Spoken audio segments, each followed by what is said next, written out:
because we're not done mechanically setting up the NSX here, I'm going to start doing the wiring while we wait to get that side situated. Here's the CAN wideband here. So the CAN wideband is pretty straightforward. You've got the CAN connection here that goes directly to the ECU, and this pigtail here goes to the wideband, the sensor itself. Now, when you are doing Canbus stuff, everything's daisy chained to 2 wires. So if you look here, this blue and white wire, that's your CAN high, CAN low.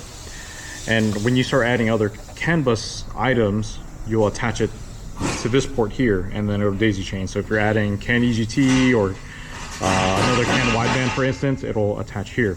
So we have another CAN item, which is the Powertune display that we have mounted in the dash over there. So this is it right here, and this should run into the other side of the CAN wideband. The problem is that the wire is obviously too short, so I can either extend the CAN wideband or try to move the wideband controller inside the car. But the problem is that we're out of length here, so I'm going to see what's the smartest move there. The second thing is like the ideal situation would be to mount the wideband here inside the cabin, or in the engine bay rather, because we do have a flex fuel sensor that needs to be attached as well. I think the smartest move is going to be to take this harness right here and then cut the double wall heat shrink out of it, and then just tap it in line. And we'll get rid of this DT connector and then just tap it in line here, and then that I think is the tidiest solution though.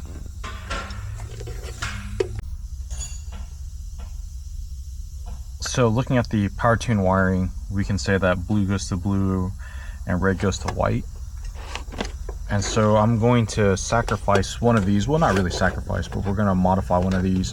I'm going to try to cut the double wall heat shrink off of it just to expose a little bit so we can tap these wires in, and then that should be it right there. The alternative would be to essentially make a large Y connector. So we could cut one end off. Well, let's say we cut this end off here, and then we could splice it into here, and we would essentially have 2 female DT connectors, and then we could, you know, one side would go to the wideband, the other side would go to the Powertune display. So just trying to figure out which way is the smartest way of going about it. If we were to modify this one, we would have just, you know, connection after extension to another extension.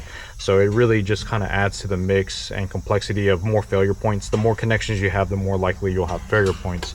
So it's far better to tap this in line here and then just have the wideband hooked up to it as such. So I've got some workspace cleared here on my display counter, and as you can see, I've got my X-Acto knife set back there. And what we're going to do is we're just going to take this and we're going to make an incision to remove the double wall heat shrink.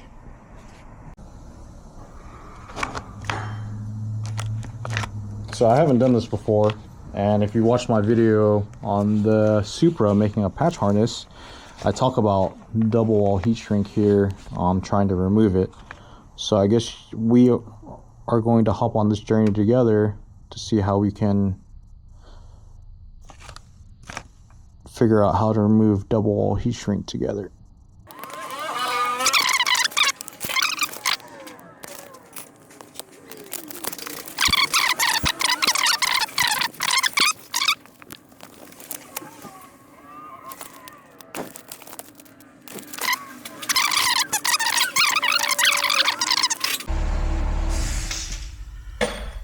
So I am awkwardly in the car right now, and as you guys know earlier, we got the wire stripped, and as you can see, it's also depinned and the connectors are over here.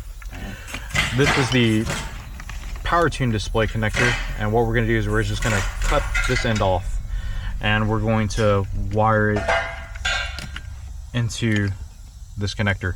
And so we're going to wire it this way so it goes directly into the ECU. Obviously we're going to unplug this one, and so if you need to remove the ECU or the Powertune display, you'll still be able to unplug it here from the ECU directly, and then we will probably end up keeping this extension harness, and the reason why we're going to keep this one is because it's going to power the wideband, and that way we can just leave that tucked up over in this area wherever the ECU ends up being. So as you can see, the insulation is stripped off and the Powertune end is cut and spliced in. So that should be good. We're going to hit it with some double wall heat shrink real quick here, and then put the connector back on, and we're ready to rock. Okay, so now we have the ECU and the Powertune display hooked up to each other. We're going to test this really quick just to be on the safe side. So we're going to let this boot up, and what we're going to do is we're just going to add TPS or something so we don't have to start the car and let it run.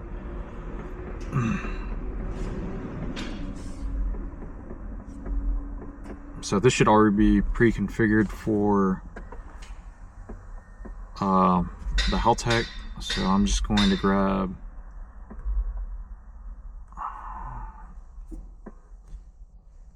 remember how this works. Oh, there we go. Double tap. Double tap. And we're gonna add, scroll all the way down here to TPS. And truthfully, this should be done with a mouse and keypad because it makes things a lot faster, which we didn't have. So let's see, TPS, oh, our position, we'll click that, we'll add a square, and there's TPS. And so you can see I'm hitting the throttle, and you can see it moving. So we know that it is in fact working and communicating, so we can go back and clean up our wiring and isolate everything, so we know it's good. So now that we've tested it, we know that it's good. And we're gonna hit this with our double wall heat shrink to isolate these ends and then give it a little bit more support. The problem is that we have to be super mindful because I tapped this a little bit closer to the pin than I should have. So we have to make sure that we have enough space to make sure that it can go through the connector. So it's going to be really close here. Hopefully we can get this done without affecting anything. So I'm going to only do one for now,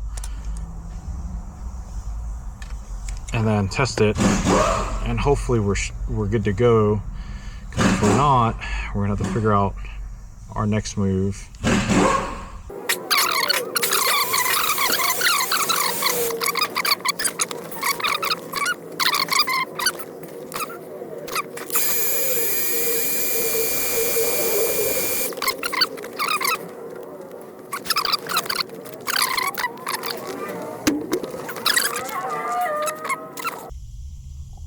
Slide this through.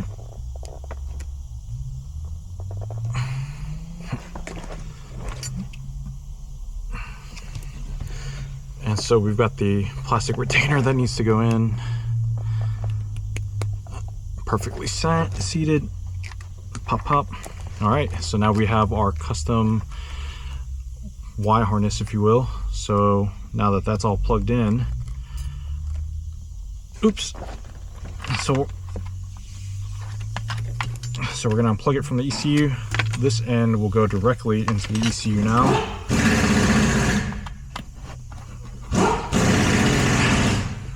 And then that's going to leave the wideband, Haltech to wideband wiring. So now all we have to do now is find a good power and ground here, and that is set up. So yay for that. So 15 years ago, I guess I'd never added a grommet to this firewall, or never thought about it. Granted, the wires didn't have any problems passing through here because they were insulated themselves, but I know better now, so I went ahead and added a grommet. I've got the wideband wiring from the Haltech wideband controller into the ECU, ran it through. As you can see, there's a vacuum line for the map sensor on the ECU, and finally the flex fuel sensor wiring as well.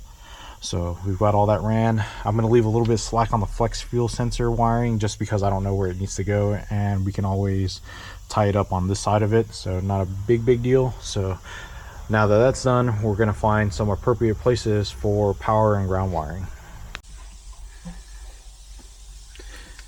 So a few things we've got to do to wire up the ECU stuff. First, as always, I make some type of diagram here. Obviously it's all in writing, but you know, that's basically what I call a diagram, just to get everything wired up. Then on this side of it, we've got to add a single pin for the flex fuel here, and power and ground for the flex fuel and the wideband are going to be shared, and we actually tap those into 2 pins on the Haltech wiring for power and ground, believe it or not. That's actually according to their wiring diagram. So the only thing that I am kind of concerned about is, like with flex fuel, you really don't want you want a power source that's going to stay on while cranking. So according to their diagram is that A26 on the 34 pin connector is ignition power. So it should, that's the power to wake up the ECU supposedly. So we'll wire it all in and test it as usual, and then we'll go from there.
Alright, so we have everything hooked up, so let's hope this all works. So we turn on the wideband here, and then obviously we have the dash already hooked up. Haltech supported dash, wideband, and then we've got to turn on our flex fuel. Just got to find out where it's at.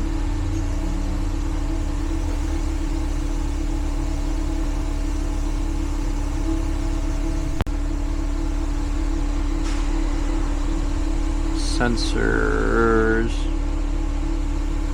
fuel pressure, fuel, oh, here we go. Flex fuel sensor.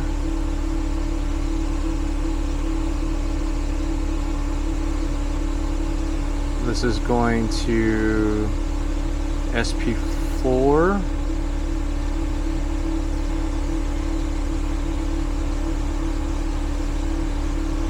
I'm not exactly sure what those settings are, but I know we're going to need a pull-up, which is enabled, so I'm going to leave that alone. We'll go ahead and click to reboot the ECU, and hopefully, if everything is good. Alright, well, it's not good. It says device not connected. This one says it is connected. Disable device, enable device. Device not connected. I think it could be because the ECU is, so on Canbus you have things that are terminated and non-terminated, and I think that's actually what our problem is. So let's key it off real quick.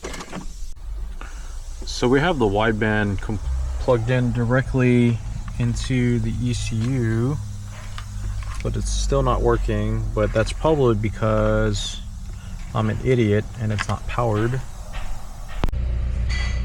Well, it was a lot more simple. It was actually because it wasn't plugged in. So I plugged in it, and look at that, it's actually working.